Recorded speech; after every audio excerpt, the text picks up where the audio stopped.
गुरु ब्रह्मा गुरु विष्णु गुरुर्देवो महेश्वरा गुरु साक्षात् परम ब्रह्म तस्मै श्री गुरुवे नमः।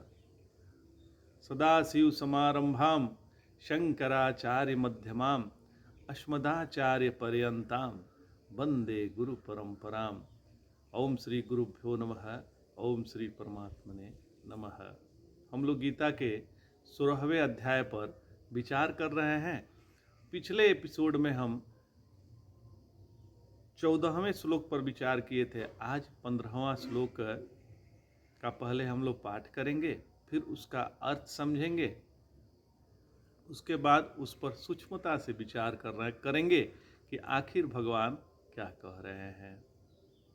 तो पहले हम लोग श्लोक का पाठ कर लेते हैं। 15वें श्लोक का भगवान कह रहे हैं, आढ़्योभिजन्वान्मस्मि कोन्यो अस्ति सदृशो मया यच्छे दास्यामि मोदिस्य इत्यज्ञान विमोहिताः। भगवान कह रहे हैं कि जो आसुरी संपदा वाले हैं वो कहते हैं कि मैं धनवान और श्रेष्ठ कुल में जन्मा हूँ, मैं बहुत धनवान हूँ और श्रेष्ठ कुल में मेरा जन्म हुआ है। मेरे समान दूसरा आखिर है कौन? मैं यज्ञ करूँगा, मैं दान करूँगा और मैं मौज करूँगा। इस प्रकार के अज्ञान से वो मोहित होते हैं। अब इसका इंग्लिश में अर्थ ले लेते हैं। I am rich, I am well bred, who is there to compare with me? I will sacrifice, I will give, I will pay and I will enjoy. Thus blinded my ignorance. तो इस प्रकार से वो अज्ञान से विमोहित होते हैं। तो मैं धनवान हूँ, मैं तो अच्छे कुल में उत्पन्न हुआ हूँ, मैं तो ब्राह्मण हूँ। ऐसे अक्सर लोग कहते हैं कि हम तो ब्राह्मण हैं महाराज। तो ब्राह्मण कहना भी एक तरह से अहंकार ही है। मतलब हम दूसरे को नीच हीन समझ रहे हैं। यह परमात्मा की बगिया है महाराज, यह संसार शिव की बगिया है। इसमें हर तरह के फूल खिले हुए हैं और प्रत्येक जो फूल है वो अपने आप में महत्वपूर्ण है। कोई कहे कि नहीं हम ही एक महत्वपूर्ण है, ऐसा ठीक नहीं है। ये तो अहंकार का आप में बीज रोपा गया है। इसीलिए आप ऐसा कह रहे हैं।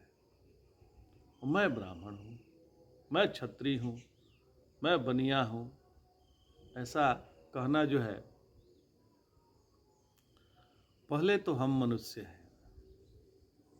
हम क्या है कि अपने आप को नाम रूप उपाधि में इतना बांट लेते हैं कि जो हैं वो भूल जाते हैं। हम तो हैं साक्षात सच्चिदानंद स्वरूप। चलिए अपने आप को देह ही मान लीजिए तो आप मनुष्य हैं। सर्वप्रथम आप मनुष्य हैं। तो एक मनुष्य दूसरे को मनुष्य को नीचा दिखाना ये कहाँ की धर्म है, कहाँ का धर्म है ये?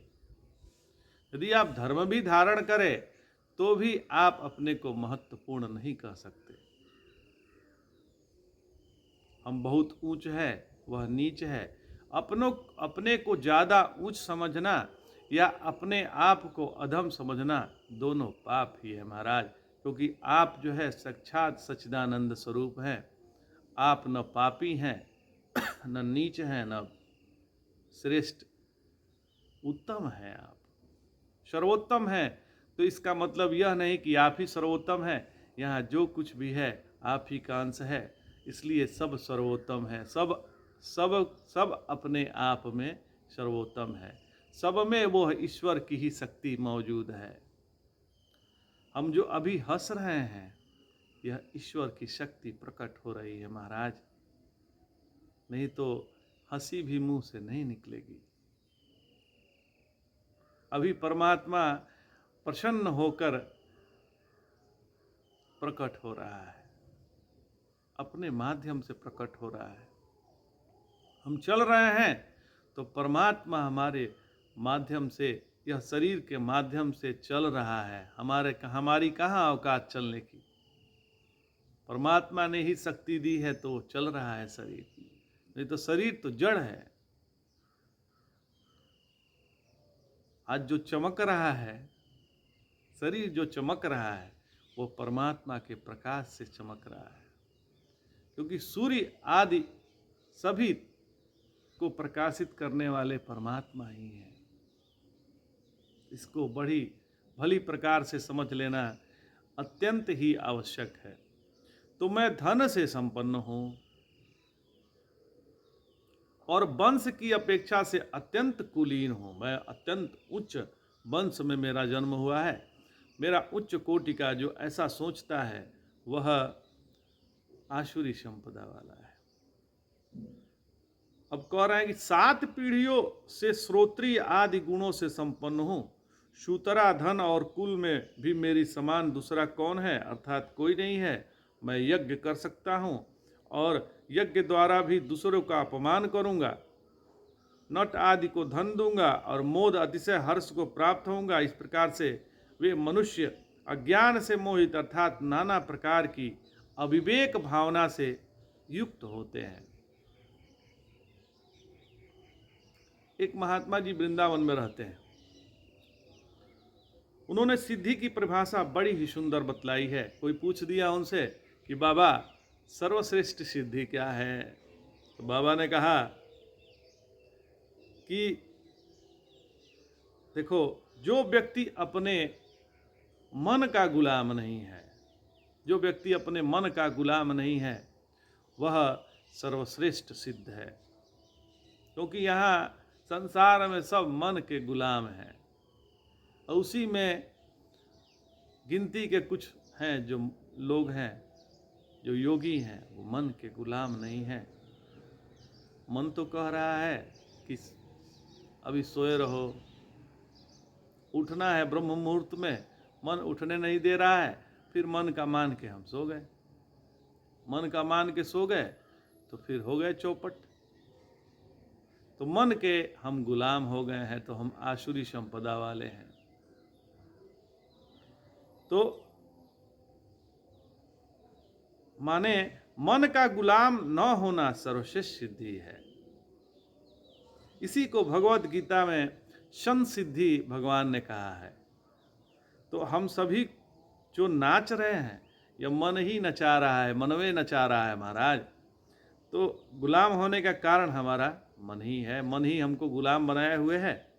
तो अब ध्यान दीजिएगा, अमीर से अमीर आदमी सुखी भी मिलेगा और दुखी भी मिलेगा। आप किसी भी अमीर से अमीर आदमी से मिल लीजिए, उसमें सुख भी है, किसी अमीर में दुख भी है।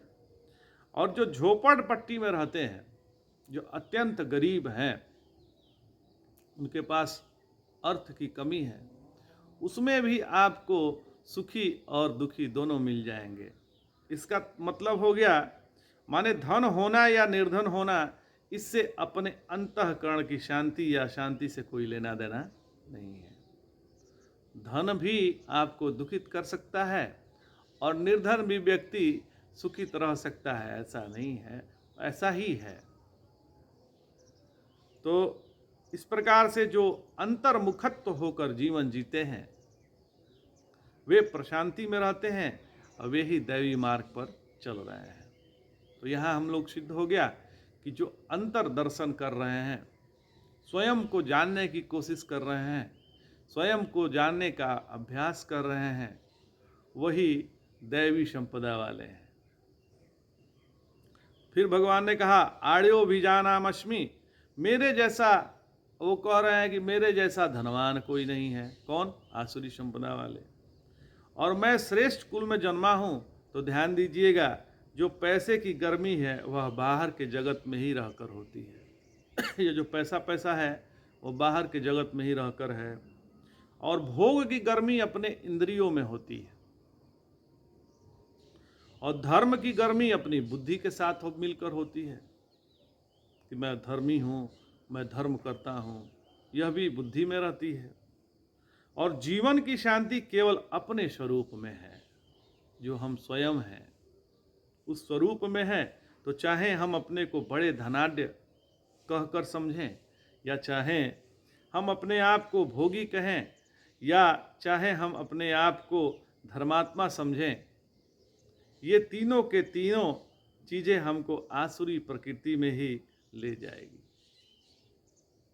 हमारे नचिकेत महाराज अपने श्री गुरुदेव यमराज जी से पूछते हैं, देखिए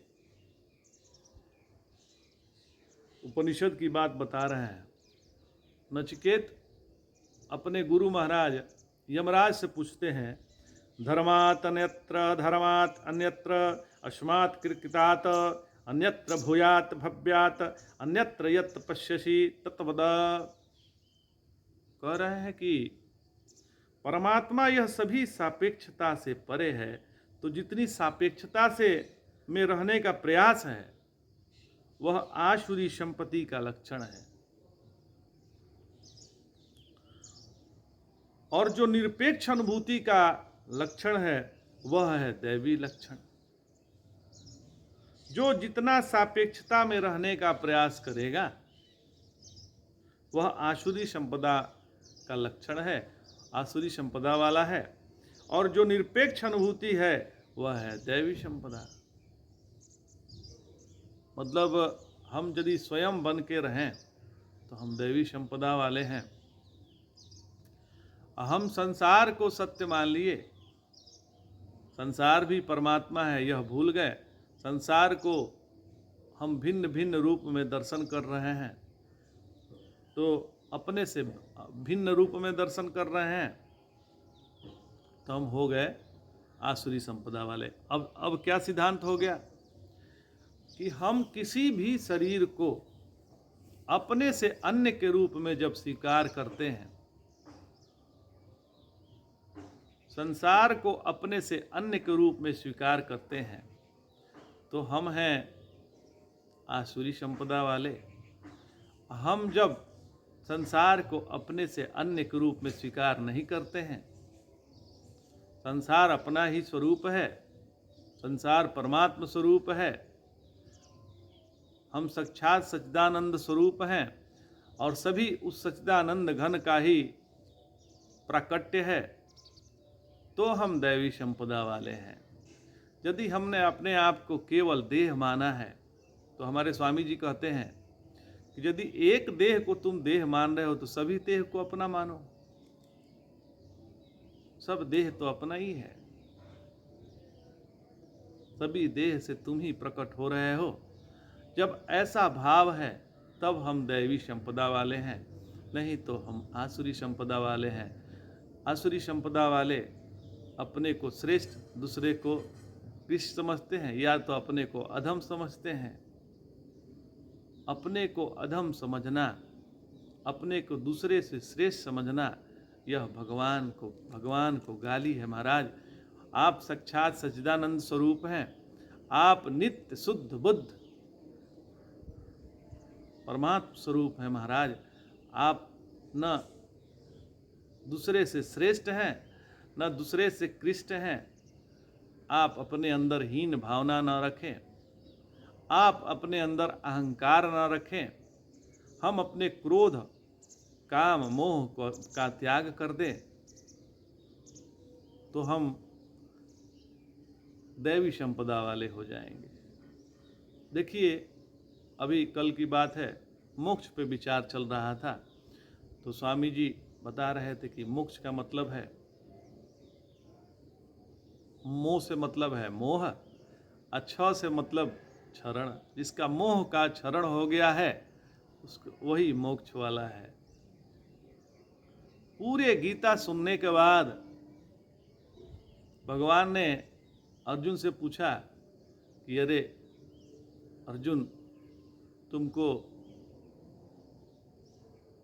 गीता, मैंने तुमको पूरा गीता सुना दिया, आखिर तुमको इससे क्या फायदा हुआ? तो अर्जुन ने कहा, नष्टो मोहा स्मृति लब्धा। कहा कि मेरा मोह नष्ट हो गया महाराज।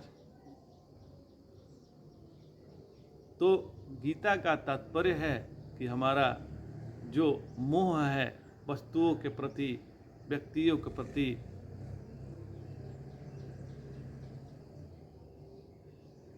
यह सब नष्ट हो जाए।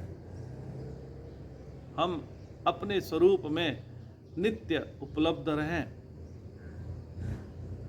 इसके लिए क्या करना होगा? तो भगवान का भजन करना होगा महाराज। जितना भजन करेंगे भगवान के उतने ही करीब हो जाएंगे। उपवास जो हम लोग बोलते हैं, उपवास, तो ज़्यादातर लोग समझते हैं कि खाली पेट रहना उपवास है।